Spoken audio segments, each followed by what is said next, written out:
नमस्कार। जननी जन्मभूमि स्वर्गदपि गरिएसी नेपाली हामी रहँला कहाँ नेपालै नरहे।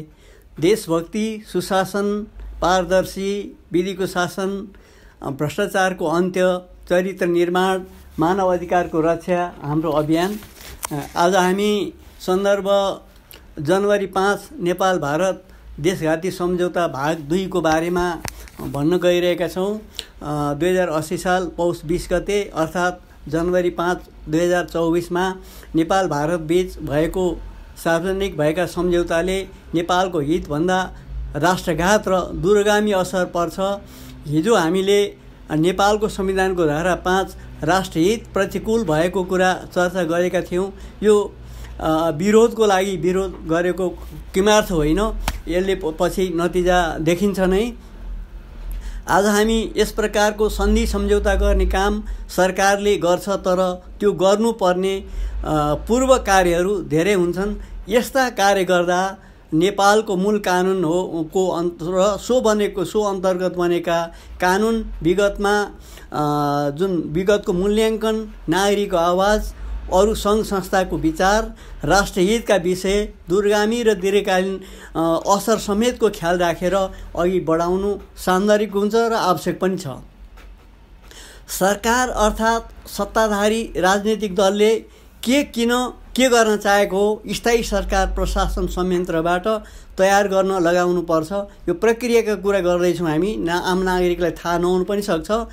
यही प्रशासनिक संयन्त्रले देशको मूल कानुन, यस अन्तर्गत बनेका कानुन, विगतको नजिर, असर, लाभ हानि, नागरिकको आवाज, अरू दल, सङ्घ संस्था, नागरिक समाजको धारणा समेतलाई ख्याल गरेर राष्ट्रहित अनुकूल छैन भने किन छैन, छ भने देशले के कस्तो लाभ पाउँछ, सबै विश्लेषण गरेर अघि बढाउनुपर्छ।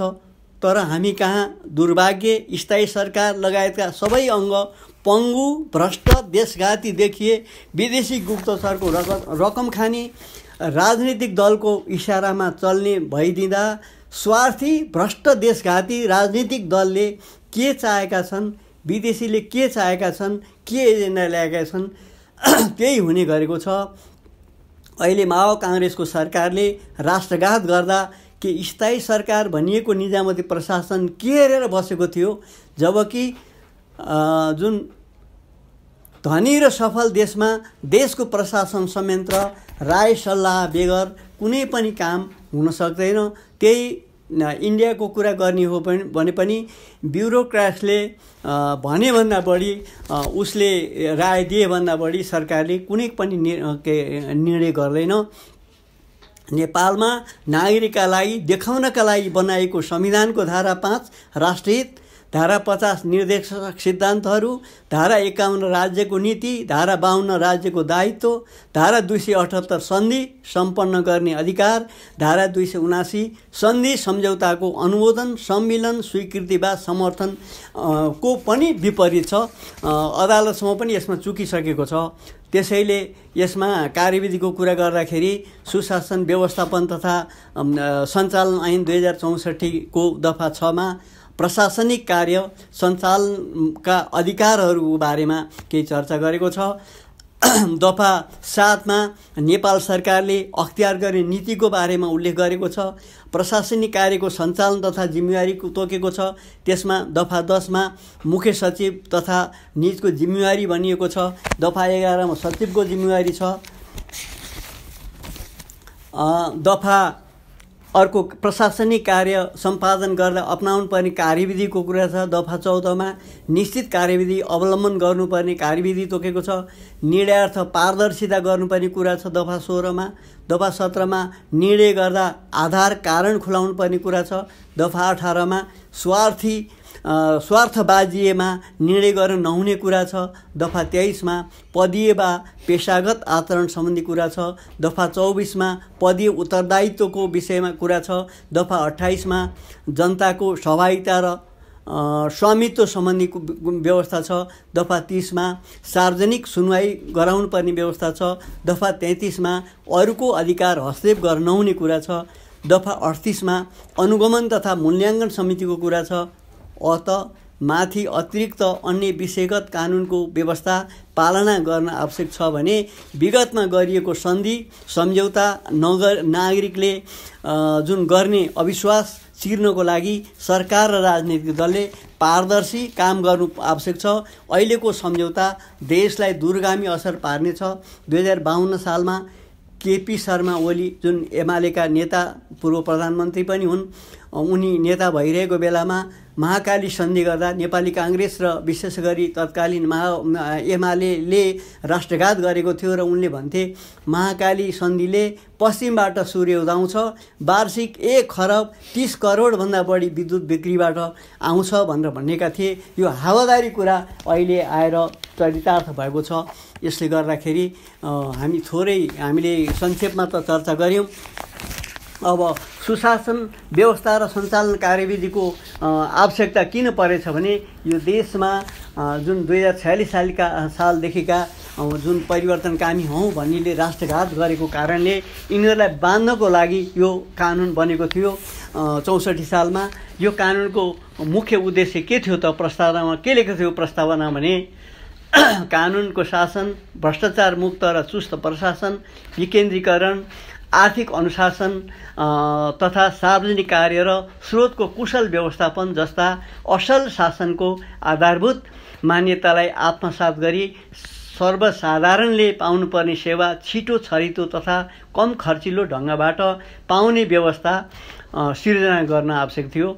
सुशासन पाउने नागरिकको अधिकारलाई व्यवहारमा उतारी कार्यान्वयनमा ल्याउने र प्रशासन संयन्त्रलाई सेवा प्रदायक संयन्त्र तथा सहजकर्ताको रूपमा रूपान्तरण गरी मुलुकमा सुशासनको प्रत्याभूति दिने सम्बन्धमा कानुनी व्यवस्था गर्न वाञ्छनीय भएको भन्ने व्यवस्था गरेको थियो।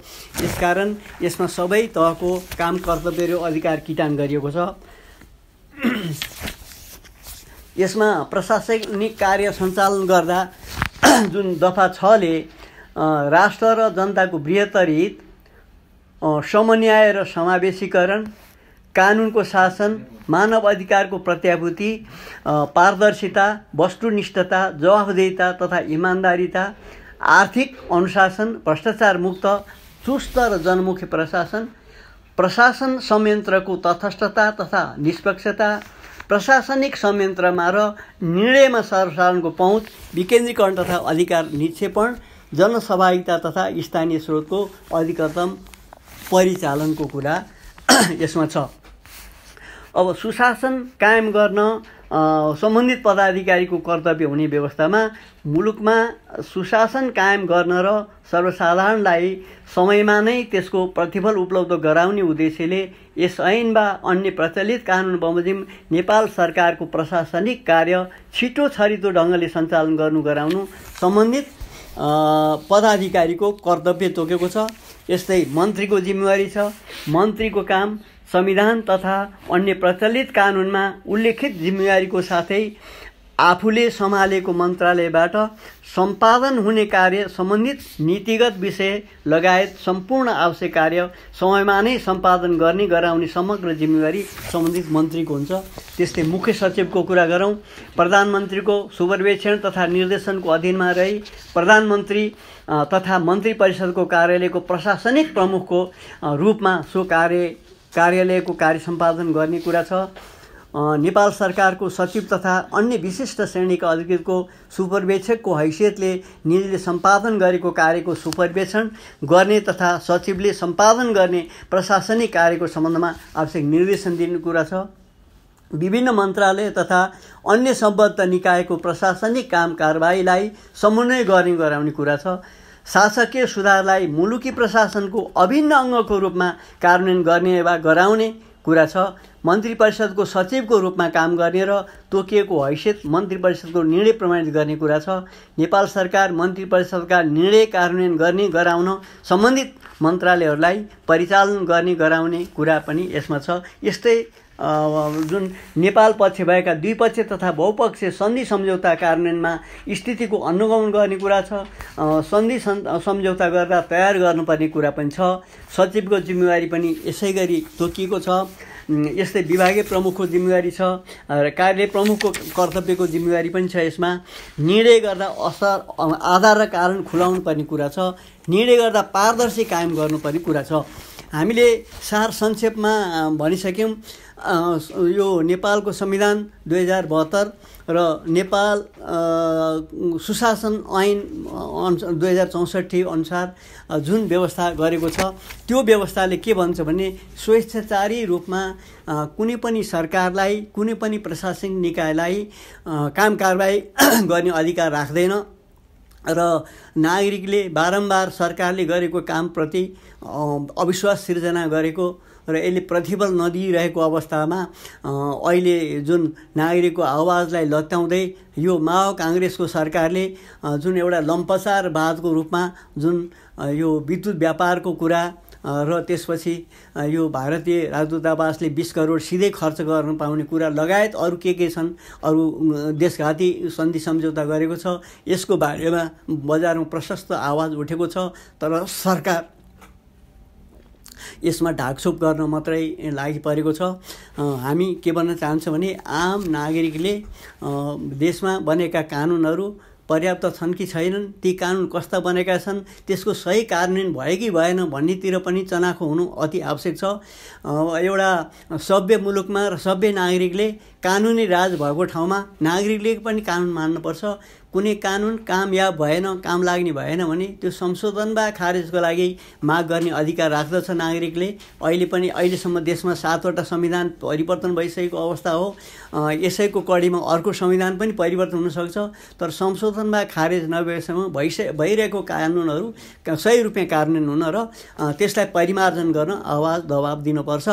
नागरिक स्तरबाट अहिले भएका सन्धि सम्झौताहरू देशघाती छन्। यसैले यो भइरहेको कानुन पनि पुरा कार्यान्वयन नगरिदिँदाखेरि यो नागरिक तर्फबाट पनि ठुलो व्यापक आवाज आएको कुरा भएन। जसरी 2052 सालमा केपी शर्मा ओलीले पश्चिमबाट घाम उदाउँछ, सालिँदा 1 खरब 30 करोड आम्दानी हुन्छ भनेको थिए। जलविद्युतमा जुन अहिले 10,000 मेगावाटसम्म भारतलाई निर्यात गर्ने कुरा र 20 करोड भारूसम्म 20 करोडसम्म इन्डियन दूतावासले जुन लगानी गर्ने भन्ने कुरा छ, यो देशघाती कुरा छ। आम नागरिकले यसलाई गम्भीर रूपमा लिएर यो बदरको लागि आवाज उठाउनुपर्छ भनेर भ्रष्टाचार विरुद्ध नेपालले यसअघि पनि भनिरहेको छ। र आज हामीले भइरहेको देशको कानुन त्यसलाई पालना नगरेको कुरा चर्चा गऱ्यौँ। अझ यता गहिरिएर आम नागरिकले हेरिदिनु हुन सविनय आग्रह गर्दछौँ। अब यो सरकार यिनीहरूलाई पदच्युत गर्न र यिनलाई पाल्न कर नतिर्न पनि फेरि हामी आग्रह गर्छौँ। जय नेपाल।